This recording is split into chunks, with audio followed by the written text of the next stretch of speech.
लो जी, क्या हाल चाल है आप सबका। कितने गए सभी। आ जाओ फटाफट। आपकी लाइव क्लास स्टार्ट हो गई है।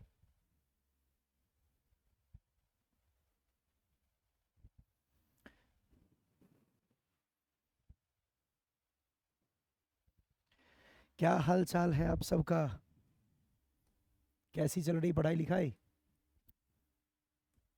रिवीजन कर रहे हैं आप सब की नहीं। हम लोग का मात्रक एवं मापन ऑलमोस्ट खत्म हो चुका है। हम लोग जो पढ़ रहे हैं ना, वो हमारा एक नया पार्ट है जो त्रुटि हमने शुरू किया है। तो इसमें बिल्कुल सब कुछ अलग है और ये अलग कहानी ही है। ठीक है। इसको हम लोग एरर कहते हैं।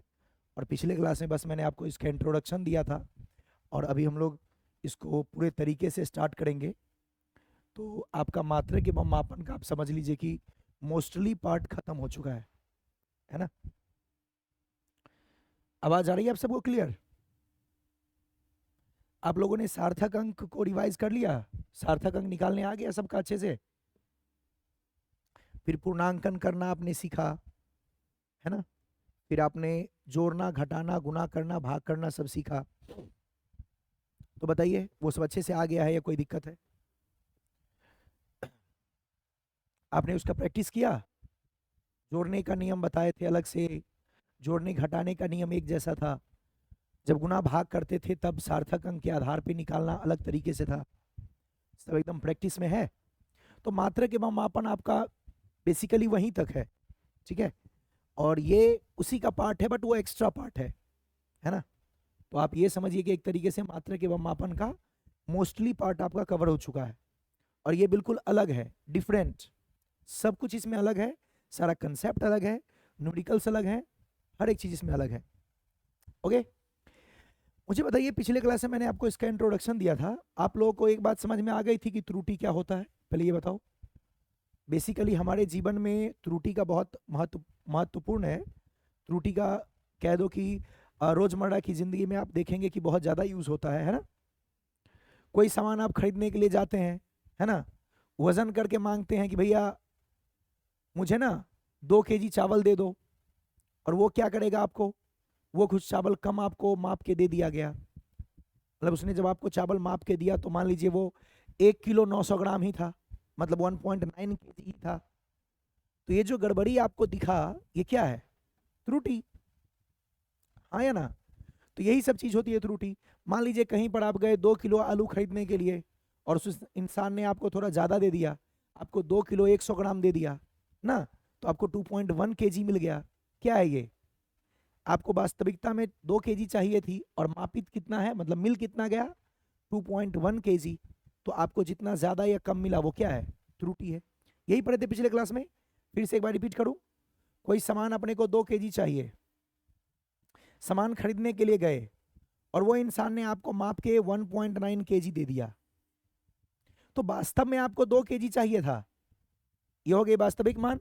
और आपको माप के दिया गया 1.9 केजी, या आपने मापा तो वो हुआ 1.9 केजी। तो ये हो गया मापित मान या प्रायोगिक मान।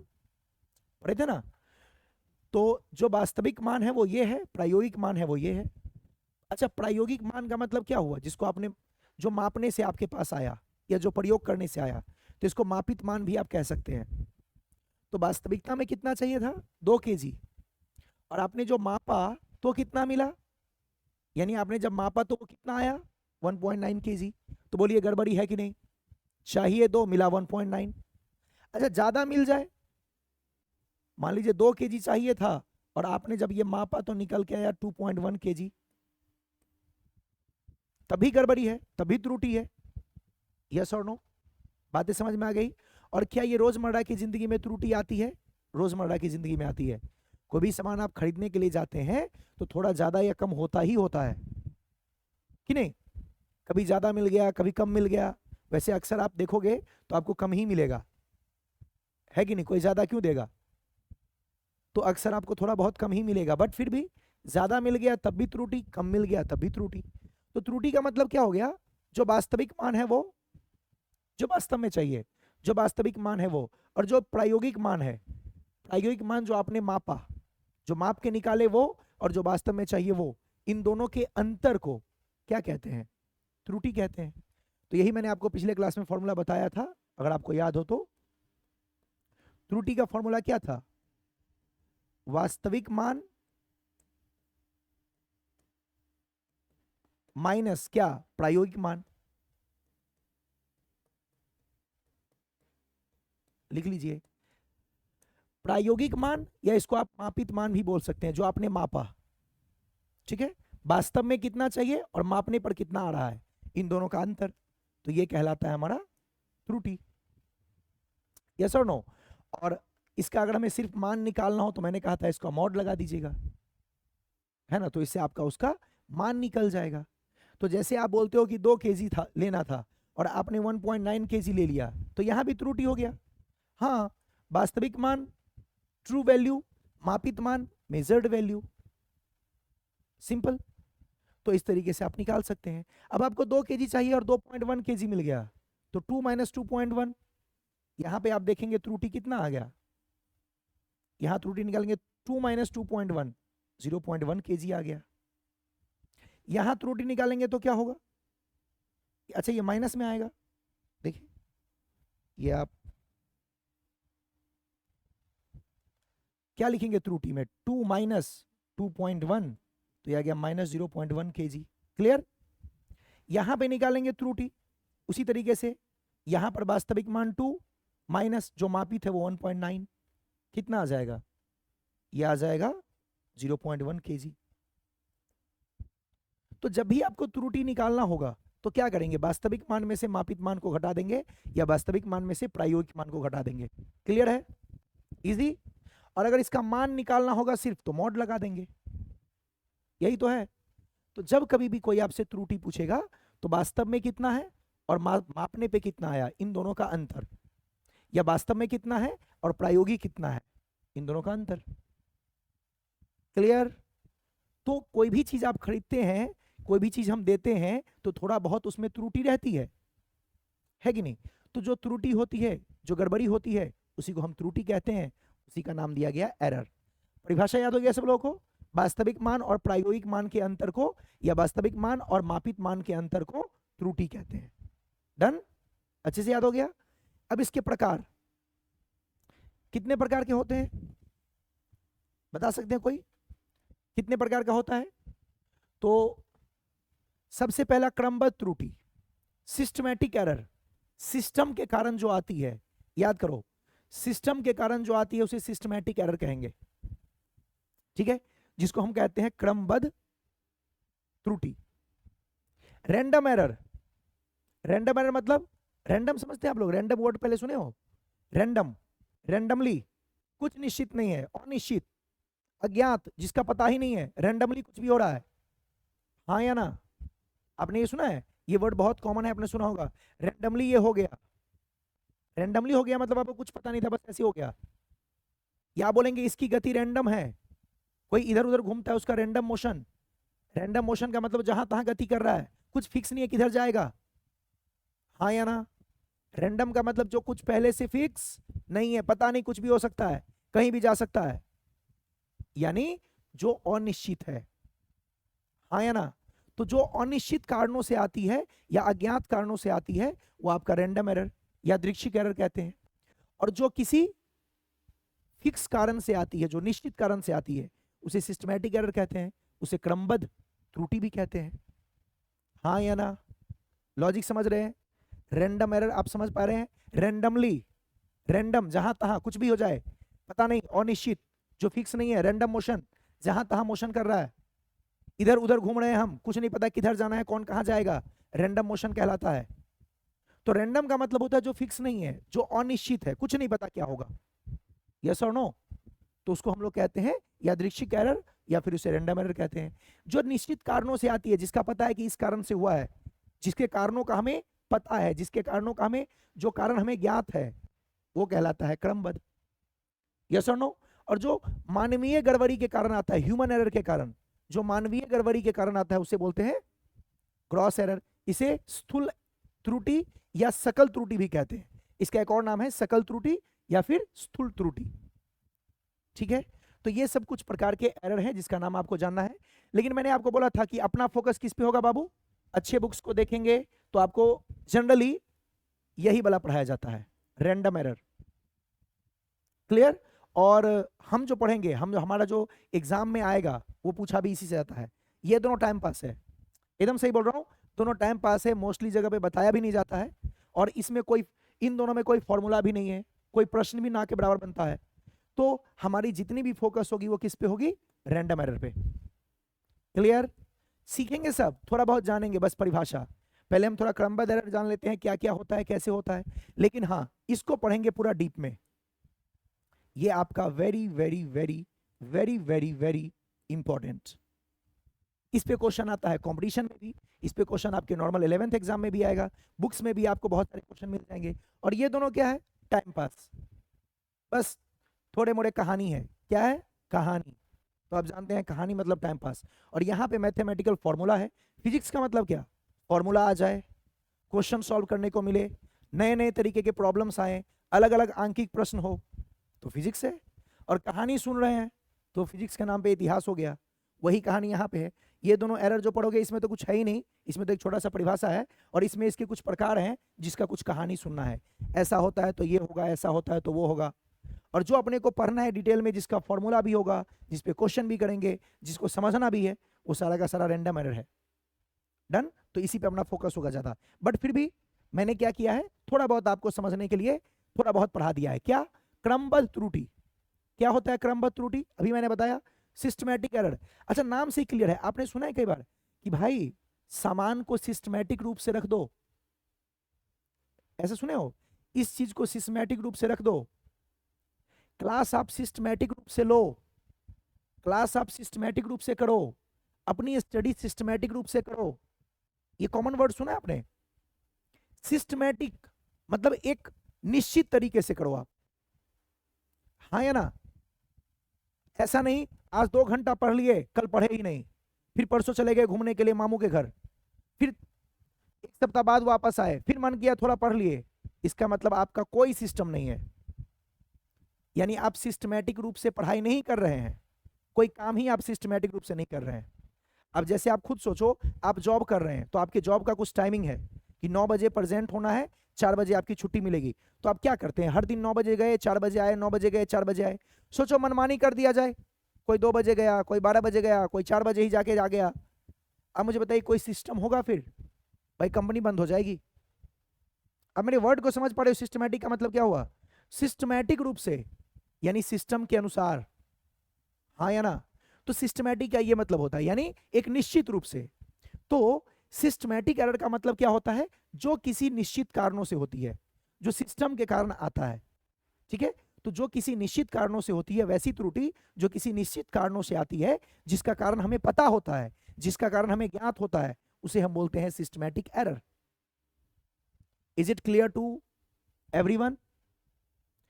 सिस्टमैटिक एरर, एक सिस्टमैटिक रूप से काम हो रहा है, यस और नो, एक निश्चित रूप से काम हो रहा है।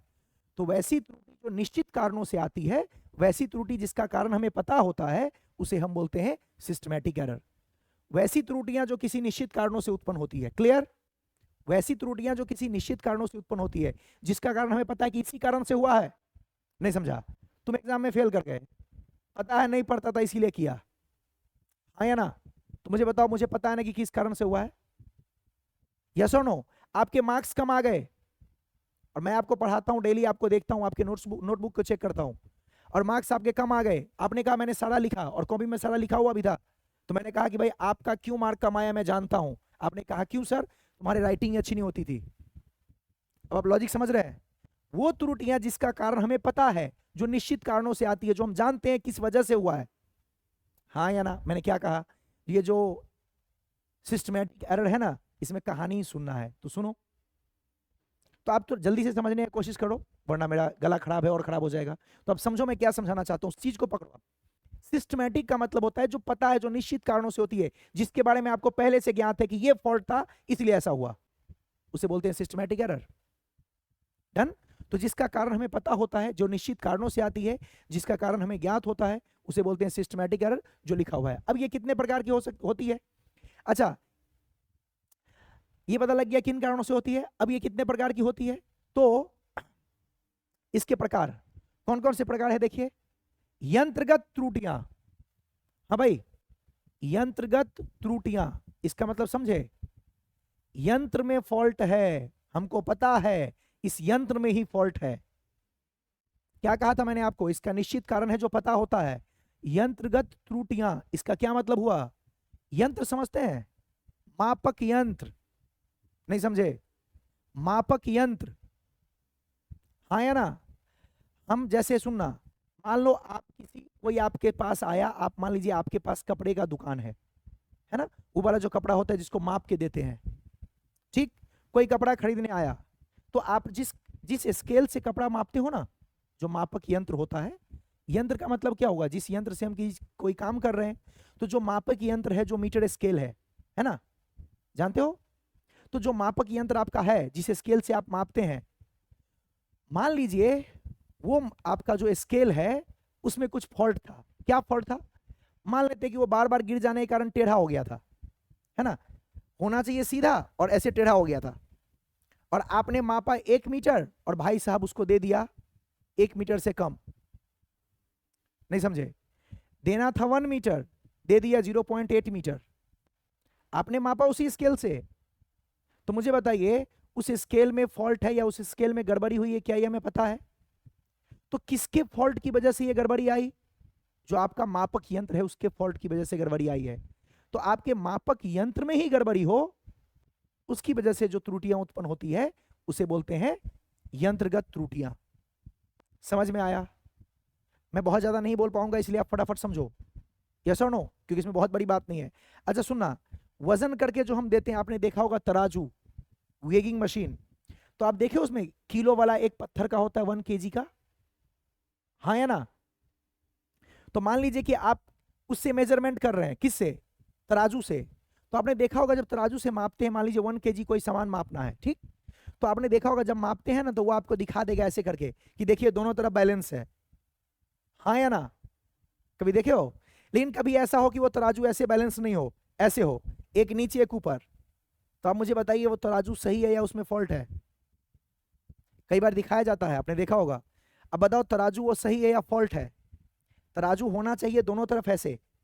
वेगिंग मशीन जो हाथ से मापते हैं, देखा आपने वेगिंग मशीन, आजकल तो डिजिटल आ गया है, लोग फटाक से डालते हैं, मेजर कर लेते हैं। पहले के टाइम पे आता था, पता नहीं आप सबने देखा होगा कि नहीं, मापने वाला ऐसे हाथ से उठाते थे, डंडा बना होता था, ऐसे उठाते थे दोनों तरफ, इस तरफ 1 kg का जो वो लोहे का बना होता था उसको रखते थे, इस तरफ सामान रखे, दोनों बैलेंस हो गया, मतलब 1 kg सामान चली गई, तो दोनों तरफ बैलेंस होता था। और मान लीजिए कि वो बैलेंस नहीं है, पहले से एक ऐसे है, इसका मतलब क्या हुआ, उस तराजू में, उस वेगिंग मशीन में फॉल्ट है। उसी प्रकार से मैंने आपको स्केल का बताया, तो जो मापक यंत्र है उसमें ही फॉल्ट है, उसमें ही गड़बड़ी है, तो उसके कारण जो गड़बड़ी आ जाएगी, उसके कारण जो त्रुटि आएगी, उसे बोलेंगे यंत्रगत त्रुटियां। यस और नो। तो क्या था देख लीजिए, वैसी त्रुटियां जो मापक यंत्र में कमी या दोष के कारण उत्पन्न होता है, मापक यंत्र में ही फॉल्ट है, मापने वाले यंत्र में ही फॉल्ट है, उसके कारण उत्पन्न होती है, उसे बोलते हैं यंत्रगत त्रुटियां। क्लियर हुआ सबको। जो निश्चित कारणों से उत्पन्न होती है या जिसका कारण हमें पता होता है उसे बोलते हैं सिस्टमैटिक एरर। सिस्टमैटिक एरर के कुछ प्रकार हैं, उसमें पहला है यंत्रगत त्रुटियां, जो हमको पता है कि मेरा मापक यंत्र में ही दोष है, मापक यंत्र में ही कमी है, मापक यंत्र में ही गड़बड़ी है, उसके कारण जो त्रुटियां उत्पन्न हो रही है उसे बोलेंगे यंत्रगत त्रुटियां। क्लियर है। नंबर 2, व्यक्तिगत त्रुटियां। व्यक्तिगत त्रुटियां समझते हैं। व्यक्तिगत त्रुटियां का मतलब हो गया, जो इंसान उस मापक यंत्र से किसी चीज को माप रहा है, उसने उस इंसान ने ही गलत माप लिया। जो यंत्र था वो तो सही था, लेकिन उस इंसान ने ही गलत मेजरमेंट कर लिया, उस इंसान के मेजरमेंट में ही फॉल्ट आ गया, उसने गड़बड़ डेटा लिख लिया या गड़बड़ डेटा देख लिया। तो क्या होगा, अगर उसने गड़बड़ ऑब्जर्वेशन ले लिया, गड़बड़ ऑब्जर्व कर लिया, जो मापने वाला इंसान है, व्यक्तिगत मतलब क्या हुआ, कोई व्यक्ति जो माप रहा है किसी चीज को, तो जो माप रहा है उसने ही रीडिंग गलत ले ली, व्यक्तिगत त्रुटियां, हाँ या ना। मान लीजिए फॉर एग्जांपल आप एक स्केल को सेट किए, आ रहा था 6.2, आप ले लिए 6.5, हो गई गड़बड़ी। आपने ऑब्जर्वेशन ऑब्जर्वेशन मतलब जो उस पर दिख रहा है वो दिख रहा था, मतलब था 6.2 और आपने गड़बड़ी से ले लिया 6.5। तो व्यक्तिगत ये प्रॉब्लम है ना, ये क्या है, ये व्यक्तिगत प्रॉब्लम है। तो ये जो व्यक्तिगत प्रॉब्लम है उसके कारण जो त्रुटि आ गई उस किसी चीज के मापने में, वो क्या कहलाएगी, व्यक्तिगत त्रुटियां। तो व्यक्तिगत त्रुटियां में क्या थी, वैसी त्रुटियां जो प्रेक्षक द्वारा जो ऑब्जर्वेशन ले रहा है, प्रेक्षक द्वारा प्रेक्षण लेते समय, मतलब जो ऑब्जर्वेशन ले रहा है उस समय उचित सावधानियां ना बरतने के कारण उत्पन्न होती है। मतलब जो बेचारा मेजरमेंट ले रहा है वो सावधानी से मेजरमेंट नहीं लिया, उसने हड़बड़ में कुछ गड़बड़ कर दिया, यानी उसने ही जल्दबाजी में कुछ गड़बड़ कर दी, तो क्या कहलाएगा, वो कहलाएगा व्यक्तिगत त्रुटियां। जो मापने के लिए गया था उसको शांति से स्केल को सेट करना था, बढ़िया से रीडिंग देखना था, लेकिन हम आप क्या करते हैं, कोई भी चीज आपको मापना होता है जल्दी जल्दी में मापते हैं। देखना कभी कपड़े मापने वाले को तो तुम ऐसा होता है कि आराम से स्केल के ऊपर सेट करेंगे, चलिए भैया 1 मीटर हुआ, आप काट देते हैं, ऐसा नहीं होता है। वो फटाक से सेट किया, अब कभी थोड़ा ज्यादा भी दे दिया, कभी थोड़ा कम भी दे दिया। तो जो व्यक्तिगत प्रॉब्लम से उत्पन्न होती है उसे बोलते हैं क्या, व्यक्तिगत त्रुटियां। तो जो आपने ऑब्जर्वेशन लिया वो गड़बड़ ले लिया, उसके कारण जो त्रुटि उत्पन्न हो गई, ये क्या कहलाती है, व्यक्तिगत त्रुटियां। क्लियर है। तो उचित सावधानी बरत के हमें किसी भी चीज का माप लेना चाहिए, किसी भी चीज का मेजरमेंट करना चाहिए। अगर आप उचित सावधानी नहीं बरतेंगे, यानी सावधानी तरीके से काम नहीं करेंगे, तो कभी आप ज्यादा माप देंगे, कभी आप कम माप देंगे, क्योंकि आपको देखने में फॉल्ट हो जाएगा। आ रहा है वहां पे दिख रहा है 6.3, आप मान लिए 6.5, आ रहा है 1.98, आप देख लिए 2। अब कोई आपको किसी को देना है 2 मीटर, आपने 1.98 को 2 देख के कट करके दे दी, तो आपने वहां पर सावधानी नहीं बरती थी, वहां पे आपने बिल्कुल जल्दबाजी में गड़बड़ कर दी, या आपने संभल के मेजरमेंट नहीं लिया था। तो ये जो गड़बड़ी हो जाती है व्यक्तिगत रूप से, उसे बोलते हैं क्या, व्यक्तिगत त्रुटियां। ठीक है, चलिए, तो ये हो गया 2। तीसरा, प्रायोगिक तकनीक या कार्यविधि में अपूर्णता या पूर्णता में कमी। अब आप देखिए, मैं सिंपल समझो, कार्यविधि में अपूर्णता, कार्यविधि में अपूर्णता मतलब जो आप रीडिंग, देखो सिंपल सी लॉजिक है, जो त्रुटि आप ले रहे हैं, मतलब जो आप मेजरमेंट कर रहे हैं, तो उसमें जो प्रयोग करता है वो क्या कर रहा है, उपकरण को सही तरीके से अरेंज नहीं किया। लॉजिक समझ रहे क्या मैं बोल रहा हूं। मान लीजिए किसी भी चीज का रीडिंग लेना है और उसमें आप जो स्केल को सेट करना है वो आप पूर्ण तरीके से उसको अरेंज ही नहीं किए। पूर्ण तरीके से अरेंज नहीं किए मतलब समझे, मेजरमेंट लेने के लिए आप देखें स्केल में 0 पे सेट करते हैं, आप 0 पे नहीं सेट करने के बदले आपने 2 पे जाके सेट कर दिया, आप समझो क्या होगा। तो आप इस तरीके का जो फॉल्ट आती है ना, जो आपका कार्यविधि में अपूर्णता का क्या मतलब है, कार्यविधि में अपूर्णता का मतलब है जो काम है आपने उसको पूर्ण तरीके से नहीं किया, वो अपूर्ण रह गया। तो इसमें क्या लिखा है देखो, वैसी त्रुटियां जो प्रयोगकर्ता के प्रयोग ना करने आने अथवा उपकरण को समायोजित यानी अरेंज ना कर पाने के कारण उत्पन्न होती है। अच्छा, इसमें यह भी कह सकते हैं जो प्रयोग करता है ना, मतलब कार्यविधि में अपूर्णता का मतलब क्या है, वो बंदा पूर्ण तरीके से उसको रीडिंग लेने आता ही नहीं है। समझो, जिसको आपने दिया है मेजरमेंट करने के लिए, उसको उस मापक यंत्र से मापने आता ही नहीं है, हाँ या ना। मान लो फॉर एग्जांपल कोई आपको दिया स्केल मापने के लिए पहली बार, और आपको पता ही नहीं कि उससे मापते कैसे हैं। ठीक, अब आपने स्केल को जहां तहां सेट कर दिया, उसको प्रॉपर तरीके से अरेंज नहीं किया। जैसे आपको पता है जब आप स्केल से किसी चीज को मापते हैं तो पहले कहां सेट करते हैं, 0 पे ना। मैंने कहा था ये सब कहानी है, तो देखो एक बार पढ़ लो समझ लो, बस हो गया। कहां पे सेट करते हैं, किसी भी स्केल से जब मापना होता है पहली बार, तो किसी भी लंबाई को मापने के लिए कहां सेट करते हैं बताओ, 0 पे, यही ना। अब आपको उस मापक यंत्र से मापने ही नहीं आता है, आपके पास उस स्किल की कमी है, स्किल ही नहीं है कि आप उसको माप सको, या मैं कोई ऐसा मापक यंत्र दे दिया जो आप पहले कभी चलाया ही नहीं है, हाँ या ना, तब भी आपके अंदर जो है फॉल्ट आ जाएगी, तभी आप उसको गलत मेजरमेंट ले लोगे। तो जब आप किसी चीज का मेजरमेंट करना ही नहीं जानते, किसी भी स्केल को या किसी भी डिवाइस को या किसी भी मापक यंत्र को चलाना ही नहीं जानते, और आपको दे दिया गया, इसका मतलब है क्या कि आप उसमें पूर्ण नहीं है, और तब भी आप जाके उससे रीडिंग ले लिए। अब आप रीडिंग ले लिए तो कुछ से कुछ गड़बड़ सड़बड़ आप मेजरमेंट कर दोगे। कुछ गड़बड़ मेजरमेंट कर दोगे तो क्या आ जाएगी, उसके मापक मान जो भी होगा, जो भी मापित मान होगा उसमें आ जाएगी त्रुटि। तो ऐसी त्रुटियों को क्या कहते हैं? ऐसी त्रुटियों को कहते हैं कार्यविधि में अपूर्णता। तो वैसी त्रुटि जो प्रयोगकर्ता को प्रयोग ना करने आने, जो प्रयोग करता है, जिस प्रयोग को करने के लिए आपने भेजा है किसी भी इंसान को, उस इंसान को प्रयोग करने आता ही नहीं है, हाँ या ना? तो जब उसको प्रयोग करने ही नहीं आता है या उस मापक यंत्र को चलाना ही नहीं आता है, तो वो क्या करेगा? कभी सही मापेगा, कभी गड़बड़ मापेगा, तो उसके कारण त्रुटि उत्पन्न हो जाएगी। या आप कह दो मापक यंत्र को सही से वो अरेंज नहीं कर पाएगा, समायोजित, समायोजित का मतलब है अरेंज करना, तो वो सही से समायोजित नहीं कर पाएगा, तब भी गड़बड़ हो जाएगी।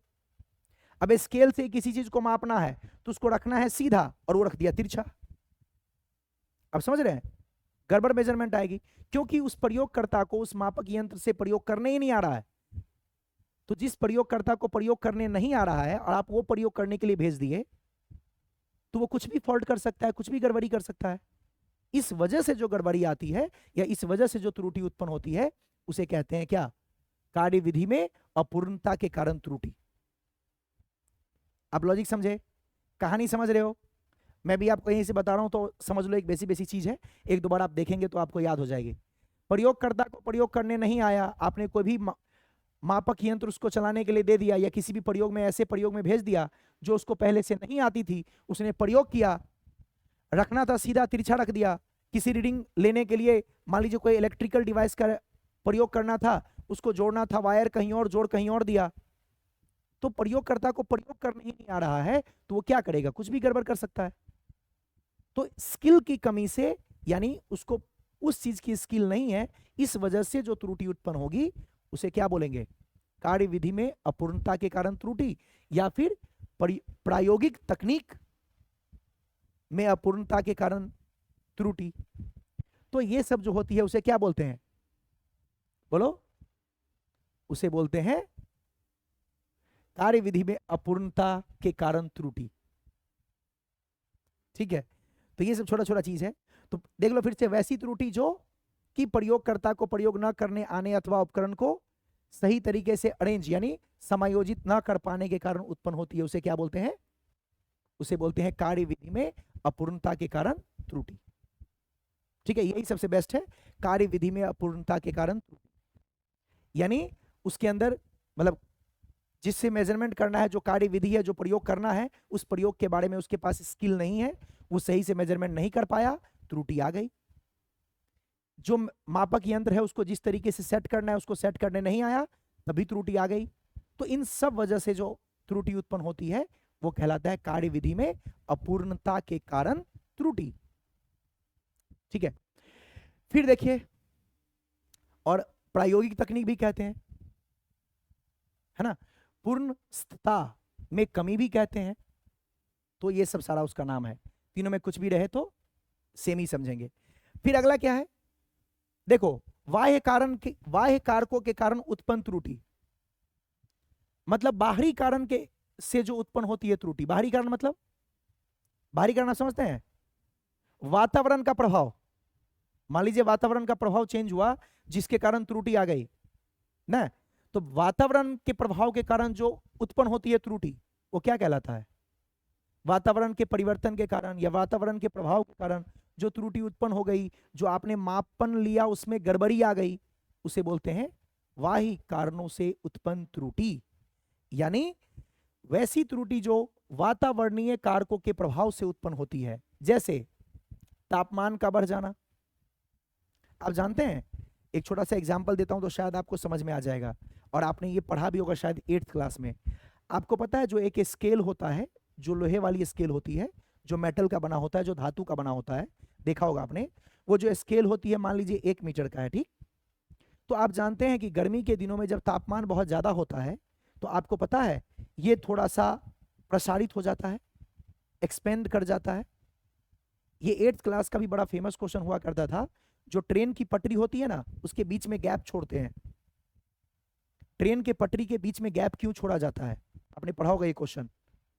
तो उसका आंसर होता था कि गर्मी के दिनों में क्या होती है, जो ट्रेन का पटरी है वो लोहे का है, मतलब धातु का है, तो वो प्रसारित होगा, तो अगर गैप नहीं छोड़ेंगे तो वो पटरी क्या होगा, टेढ़ा हो जाएगा, तो एक्सीडेंट हो सकती है। इसलिए गैप छोड़ते हैं कि जब प्रसारित हो तो इसी गैप में भर जाए, याद है।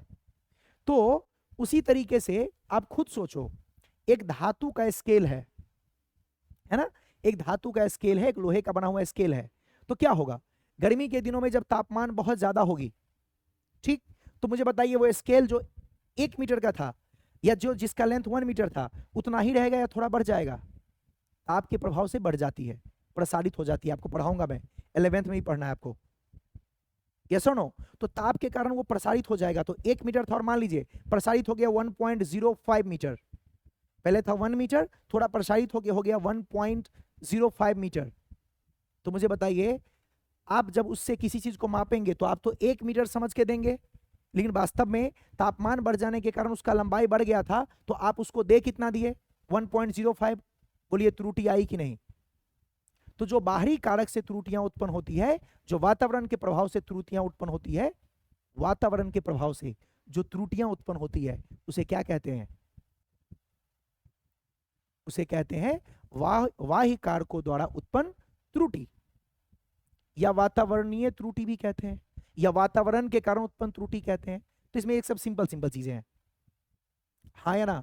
तो कोई आपको अगर पूछता है कि बताइए त्रुटि क्या होती है वातावरणीय कारणों से, तो आप बताओगे ताप, दाब आदि कई प्रभाव ऐसे होते हैं जिसके बढ़ जाने से या घट जाने से, मतलब परिवर्तन होने से, वातावरणीय प्रभाव के परिवर्तन, वातावरणीय कारकों के परिवर्तन होने से जो त्रुटियां उत्पन्न होती है उसे हम कहते हैं बाह्य कारकों से उत्पन्न त्रुटियां या वातावरणीय कारकों से उत्पन्न त्रुटियां, हाँ या ना।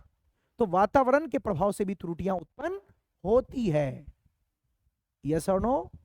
वातावरणीय कारणों से भी त्रुटियां उत्पन्न होती है, क्योंकि वातावरण में ताप, दाब इत्यादि परिवर्तन होती रहती है, तो इसके परिवर्तन होने से जो त्रुटियां उत्पन्न होती है उसे बाह्य कारकों द्वारा उत्पन्न त्रुटियां कहते हैं, या बाहरी कारणों द्वारा उत्पन्न त्रुटियां कहते हैं, या वातावरण कारकों द्वारा उत्पन्न त्रुटियां कहते हैं, सिंपल।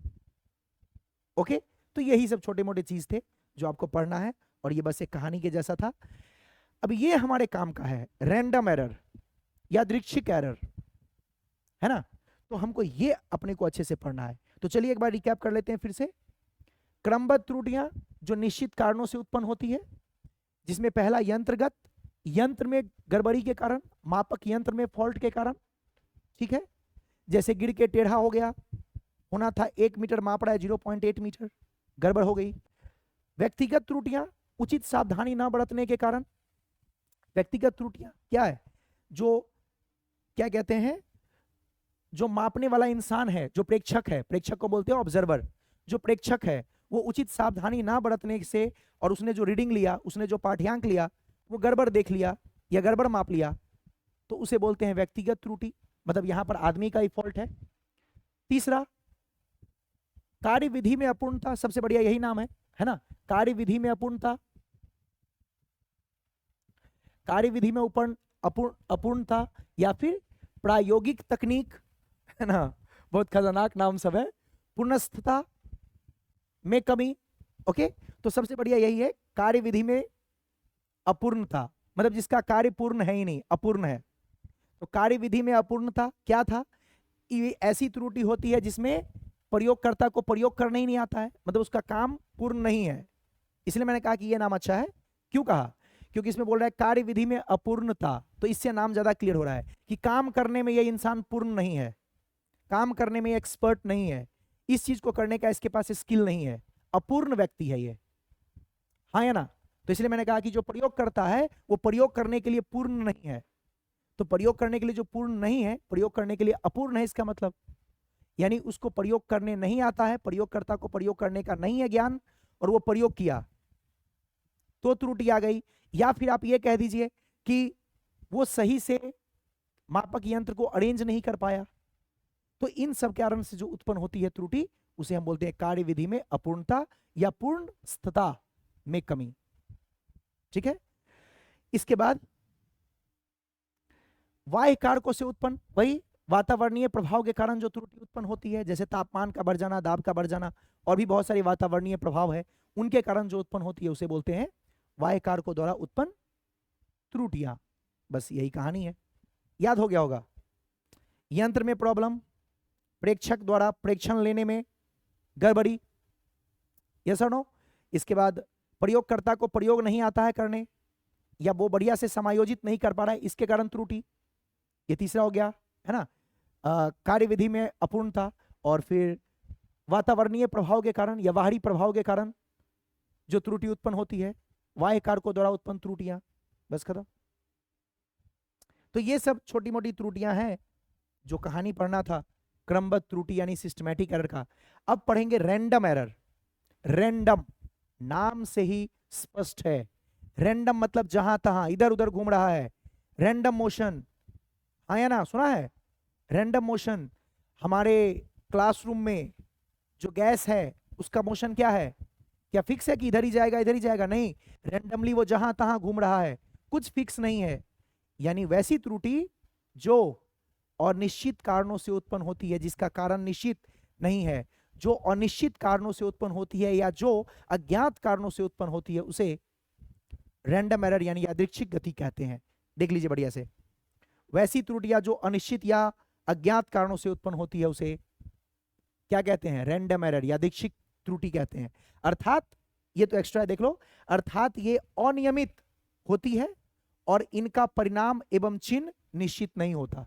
अरे वही बात मैंने कहा कि जो निश्चित नहीं है, जो अनिश्चित है, जिसका कुछ भी निश्चित नहीं है, ना उसका परिमाण निश्चित है, ना उसका चिन्ह निश्चित है, यानी सब कुछ अनिश्चित है, तो ऐसे को कहते हैं रैंडम एरर। ये अपने को पढ़ना है, इसको डिटेल में पढ़ना है, बहुत सारे परिभाषा भी पढ़ना है, बहुत सारा फॉर्मूला भी पढ़ना है, इस पे क्वेश्चंस भी करने हैं, तो इस पे फोकस करेंगे, ठीक है। तो मेरे मुझे जाता है रैंडम एरर समझ में आया, क्योंकि मैं आपको डिटेल में यही बताने वाला हूं। रैंडम एरर का मतलब क्या हो गया? रैंडम मतलब रैंडमली, जिसका कुछ भी निश्चित नहीं है, जो अज्ञात या अनिश्चित कारणों से उत्पन्न होती है, वो कहलाता है रैंडम एरर। पहले बताओ इतनी बात समझ में आई? यस और नो बोलते चलो। जो रैंडमली उत्पन्न होता है, यानी जिसका कारण निश्चित नहीं है। रैंडम का मतलब होता है जो अनिश्चित होता है, जो अनिश्चित कारणों से उत्पन्न होती है, जो अज्ञात कारणों से उत्पन्न होती है। मुझे पहले से ज्ञात नहीं है कि क्यों ये फॉल्ट आया है। जैसे पहले वाले में देखो क्या था, क्रमबद्ध में पता था कि यंत्रगत त्रुटि है, यंत्र में फॉल्ट है, पता था व्यक्तिगत त्रुटि है, या आदमी ने ही गलत देख लिया है, गलत ऑब्जर्वेशन ले लिया है, पता था कार्यविधि में अपूर्णता है, इसको प्रयोग करना ही नहीं आता है, पता था ना, सारे कारण वहां पे पता था। वातावरण में फॉल्ट है, तापमान बढ़ गया कुछ दिनों से इसलिए गड़बड़ आ रही है, वहां पे कारण हमें पता था, यहां पे कारण नहीं पता है, अनिश्चित है, अज्ञात है। तो अज्ञात या अनिश्चित कारण से उत्पन्न होती है, जिसका हमें पहले से कुछ ज्ञात नहीं है। क्यों उत्पन्न हुआ है ये त्रुटि, क्या प्रॉब्लम है, क्या फॉल्ट है, क्या एरर है, किस कारण से उत्पन्न हुई है, उसका कारण अगर नहीं पता है तो वो कहलाता है रैंडम एरर। यस और नो? तो वैसी त्रुटियां जो अनिश्चित कारणों से उत्पन्न होती है या अज्ञात कारणों से उत्पन्न होती है, उसे हम लोग कहते हैं रैंडम एरर। यानी इसमें क्या होता है, इसका मान और चिन्ह कोई भी निश्चित नहीं होता। तो वही लिखा गया कि ये अनियमित होती है, इसके परिमाण एवं चिन्ह निश्चित नहीं होती। डन? जिसका कारण नहीं पता, जो अज्ञात कारणों से उत्पन्न हुई है, उसे हम कहते हैं रैंडम एरर। और इसमें क्या है, इसका चिन्ह भी निश्चित नहीं है, इसका मान भी निश्चित नहीं है, क्योंकि अनिश्चित कारणों से उत्पन्न हुई है, तो इसका कुछ भी फिक्स नहीं है, रैंडमली जहां तहां या जो तो मतलब जैसा तैसा एरर आ जा रहा है। तो ऐसे को हम क्या कहते हैं? Random error. रैंडमली वर्ड आपने सुना होगा, है ना। अब रैंडम एरर में कुछ टर्म्स होते हैं जो हमें जानना पड़ेगा, ठीक है। रैंडम एरर में कौन कौन सी चीजें होती हैं, क्या क्या हमें मापना होता है, कौन कौन से प्रकार के एरर होते हैं इसके अंतर्गत, वो हमें देखना है। तो पहला नंबर, निरपेक्ष त्रुटि। परम त्रुटि या निरपेक्ष त्रुटि दोनों बोल सकते हैं आप। परम त्रुटि या निरपेक्ष त्रुटि, इंग्लिश में कहते हैं एब्सोल्यूट एरर। अब यहां ध्यान से एकदम शांति से पढ़ेंगे।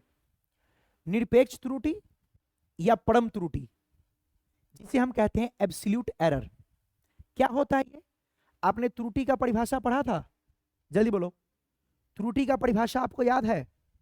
जो त्रुटि का परिभाषा है वही इसका भी परिभाषा है। यानी जो आपने त्रुटि पढ़ा था वो वास्तव में निरपेक्ष और परम त्रुटि का ही परिभाषा था। बोलिए क्या था त्रुटि का परिभाषा?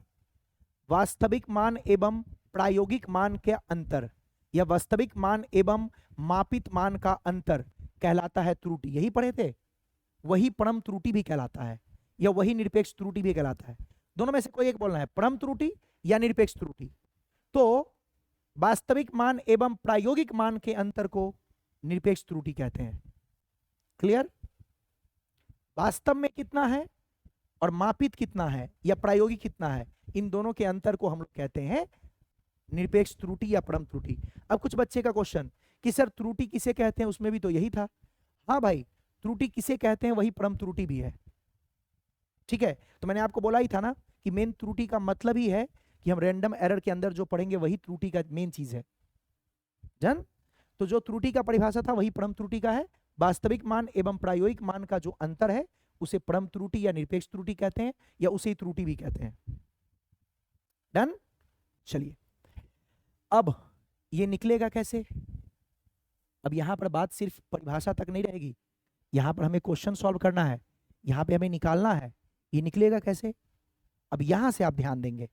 ठीक है, पहली बात, जब आप किसी चीज को माप रहे होंगे, किसी प्रयोग में जब आप किसी चीज को माप रहे होंगे, तो आप जानते हैं कि हम उसका जो पाठ्यांक है, उसका जो रीडिंग है, वो हम बहुत बार लेते हैं और उसके बहुत बार रीडिंग्स लिए जाते हैं। यस और नो?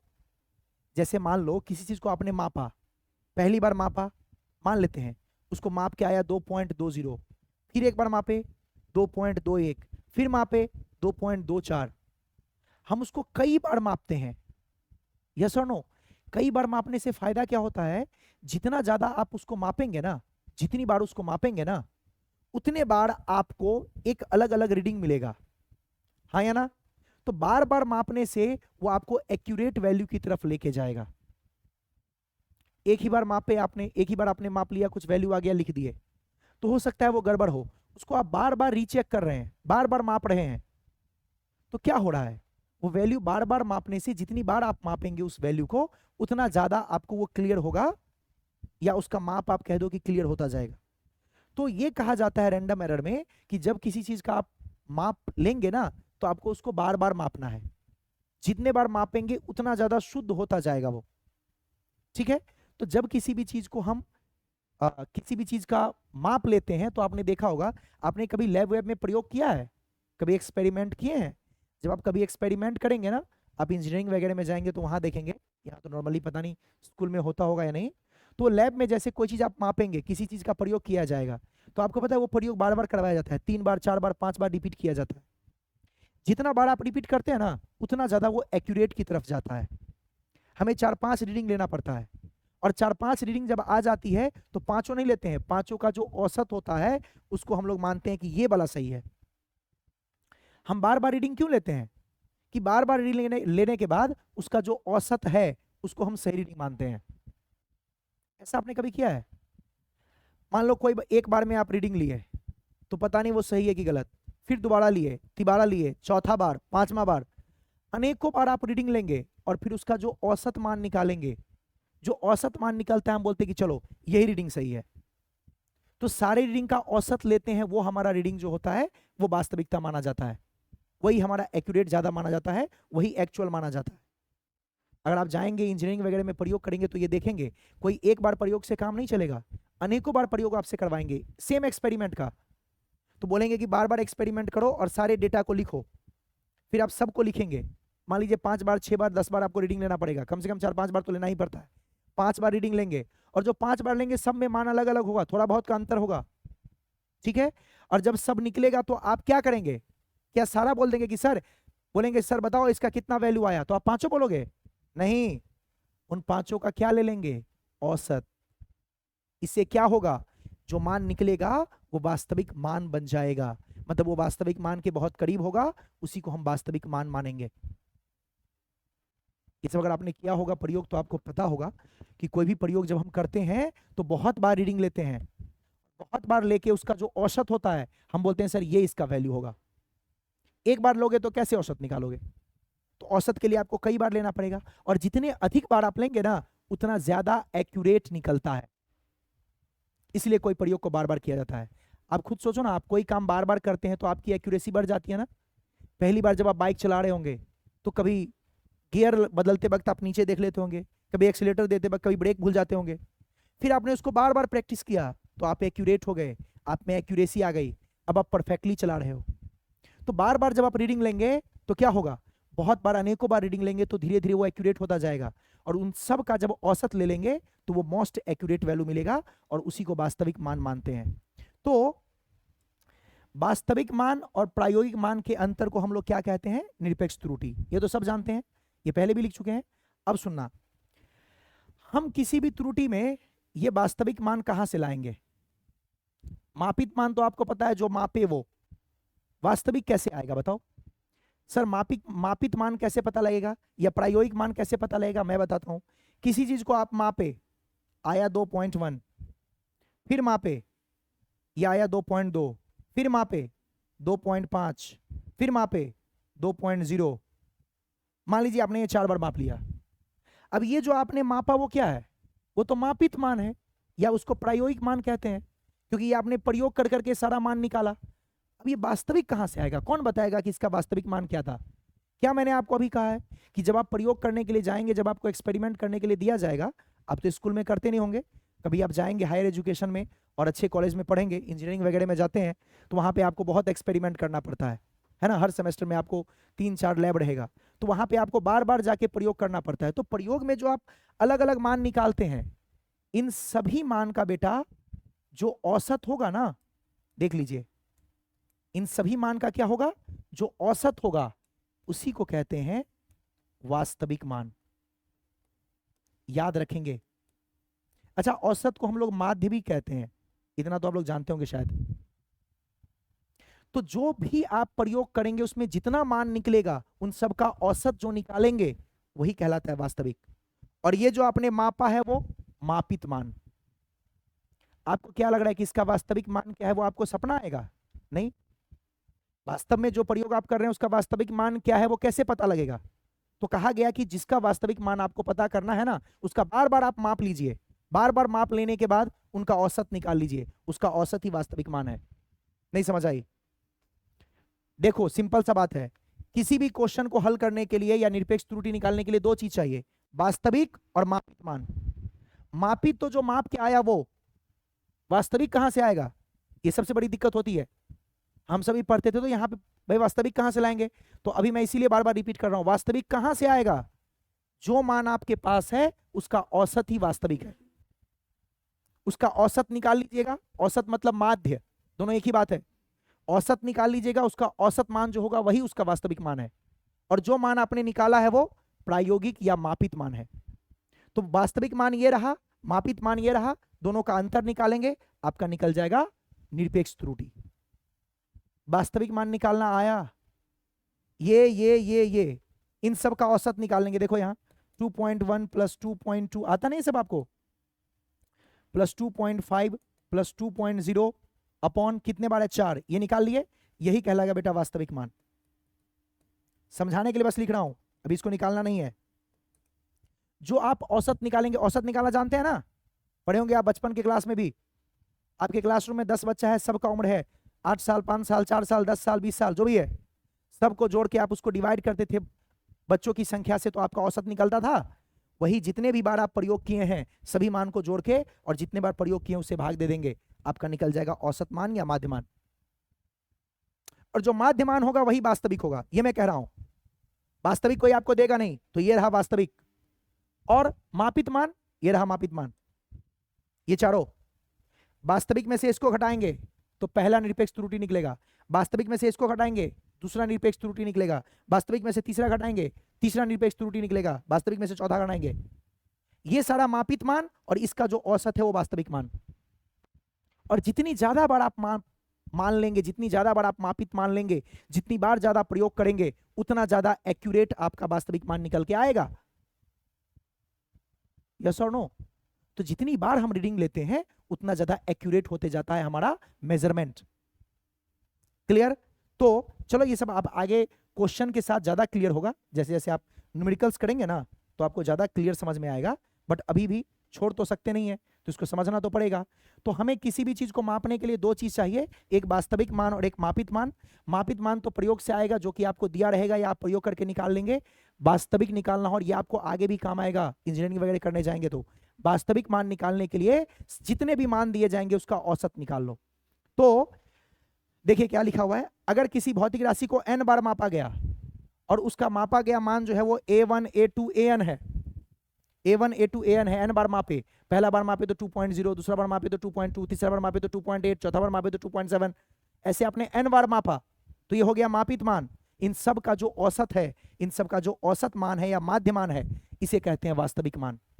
तो वास्तविक मान देख लीजिए, जो औसत मान है, माध्य को अंग्रेजी में बोलते हैं मीन, इसलिए a, मान लीजिए जो मापित मान है वो a1 a2 an है, तो उसका माध्य मान क्या होगा am, और ये हो जाएगा a1 plus a2 plus dot dot dot कहां तक an तक, और बट्टे n बार मापे हैं तो ये n, और यही आपका निकलेगा माध्य या औसत मान। और बेटा इसी को कहते हैं वास्तविक मान।